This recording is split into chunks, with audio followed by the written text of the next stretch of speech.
ఒకరోజు రామచంద్రమూర్తి ఆ రాజసింహాసనం మీద చేతిలో రాజదండాన్ని పట్టుకొని ఆయన ఆ రాజకొలువులో వస్తున్న జనులందరినీ చూచి వారితో ముచ్చటిస్తుండగా కష్టాల్లో ఉన్న వాళ్ళందరూ రాజసభలోకి వచ్చి రాజుకి విన్నపించుకోవడానికి వస్తారు. అలా ఒకరోజు అక్కడ కూర్చున్న రామచంద్రమూర్తికి వారి ద్వారా తెలిసింది ఏమిటంటే, ఒక ఇద్దరు మునిబాలులు వచ్చారు కౌశల నగరానికి. ఆ మునిబాలులు మీ తండ్రి గారైన దశరథుడి నుంచి ఇక్ష్వాకుల ఔన్నత్యం గురించి, ఈ కోశల నగరస్థాపన చేసిన మనువు దగ్గర నుంచి మీ జీవితాన్ని మేమెన్నడూ చూడలేదు రామచంద్ర. అలాంటిది మీ అరణ్యవాసం, మీ కిష్కిందావాసం, మీ యుద్ధకాండాలన్నీ కూడా వింటుంటే అది వింటున్నట్టుగా లేదు మాకు, ఆ కళ్ళతో చూస్తున్నట్టుగా ఉంది. అసలు ఎంత బాగా ట్రైనింగ్ ఇచ్చాడో ఆ వాల్మీకి.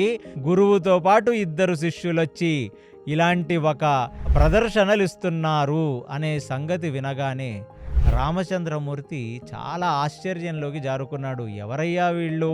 మన జీవితాన్ని, అంటే ఒక మనిషి తన యొక్క అవతార పరిసమాప్తం తర్వాత తన యొక్క చరిత్రను జనాలు తెలుసుకుంటారు లేదా గానంగా పాడతారు. అలాంటిది రామచంద్రమూర్తి ఇంకా భూమిని ఏల్తుండగా పట్టాభిషిక్తుడై కొంతకాలం అయినా వెంటనే ఆయన పూర్వీకుల దగ్గర నుంచి ఆయన చేసిన అన్ని విషయాలు కలిపి పాడుతున్నారు. ఎవరు వీరు? అసలు వీరు ఎందుకు చేస్తున్నారు? ఇవన్నీ తెలుసుకుందామని చెప్పి ఒక మంత్రి గారి చేత వాల్మీకి కబురు పంపారు.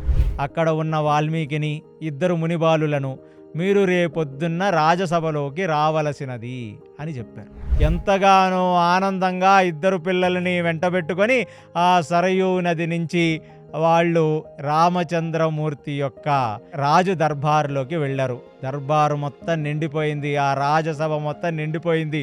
యోగి పుంగవుల చేత, ఋషుల చేత, తపస్సుల చేత నిండిపోయింది. అలా చూస్తుండగానే ఆ చక్రవర్తిగా ఉన్న నీలమేఘశ్యాముడు ఆ సింహాసనం ముందొచ్చి నిలబడి అక్కడ ఉన్న వాళ్ళందరికీ కూడా నమస్కారం చేశాడు. ఆ దృశ్యాన్ని ఒక్కసారిగా వాల్మీకి చూసి, అతను మాంసపు చక్షువులతో చూసిన వ్యక్తి, తను బ్రహ్మవిచ్చిన దివ్య దృష్టితో చూసిన వ్యక్తి అసలు రోమాంచగలిగి ఇది నిజమా, ఇది కలయా అనే సంగతి కూడా మరిచిపోయి అలా చూస్తూ ఉండిపోయాడు. అది రాముడి యొక్క అందం, రాముడి యొక్క వైభవం. ఒక్కసారిగా ఆయన కళ్ళు మూసుకుంటే రామచంద్రమూర్తి దర్శనం చేత ఆ హృదయం అంతా కరిగి కంటి వెంట అశ్రుధార వచ్చింది.